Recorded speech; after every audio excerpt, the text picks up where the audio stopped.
കണ്ടോ നഗരസഭയുടെ വികസന പ്രവർത്തനങ്ങളെ ചർച്ച ചെയ്യാൻ വേണ്ടി നിങ്ങൾ ഒരു ചർച്ച സംഘടിപ്പിക്കണം. എന്റെ പൊന്നോ വേണ്ട. ആ പിശാച് എപ്പ എങ്ങനെ എന്ത് ചെയ്യുന്നൊന്നും പറയാൻ പറ്റില്ല. അതിൽ മേയർ എന്നുള്ള നിലയിൽ എന്നെയും അതുപോലെ തന്നെ ശ്രീ വി രാജേഷിനെയും കൗൺസിലർ എന്നുള്ള നിലയിൽ അദ്ദേഹത്തെ കൂടി പങ്കെടുപ്പിക്കണം. അത്രയും വേണോ സാർ? വേണം. അതിന് തുറന്ന ചർച്ചയ്ക്ക് തയ്യാറാണ്. നഗരസഭ എന്തൊക്കെ കാര്യങ്ങൾ ചെയ്തു? നീ ഒന്നും ചെയ്യുന്നില്ല.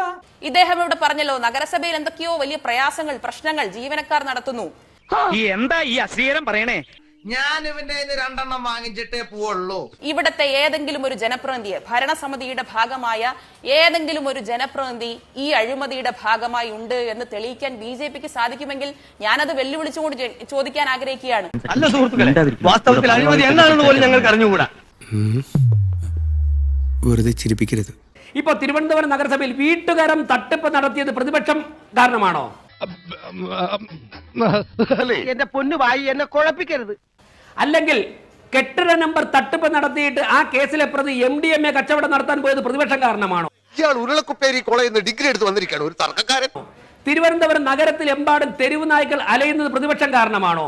വേദനിക്കണു കേട്ടോ, മനസ്സുവേദനിക്കണു. നീ കുറെ കൂടുന്നുണ്ട്.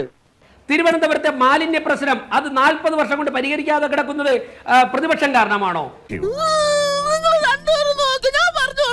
ശ്രീ ശിവൻകുട്ടി മേയറായിരുന്ന സമയത്ത് ആരംഭിച്ചതാണല്ലോ. അത് ലോകത്തിലെ ഏറെക്കുറെ എല്ലാ നഗരസഭകളും ആ പ്രശ്നം പരിഹരിച്ചിട്ടും തിരുവനന്തപുരത്തെ നഗരസഭയ്ക്ക് പരിഹരിക്കാൻ സാധിക്കാതെ കഴിവുകേടാണ്. സന്തോഷമായി. നിന്റെ ബുദ്ധിയില്ലായ്മ നീ ഒരിക്കൽ കൂടെ തെളിയിച്ചിരിക്കുന്നു.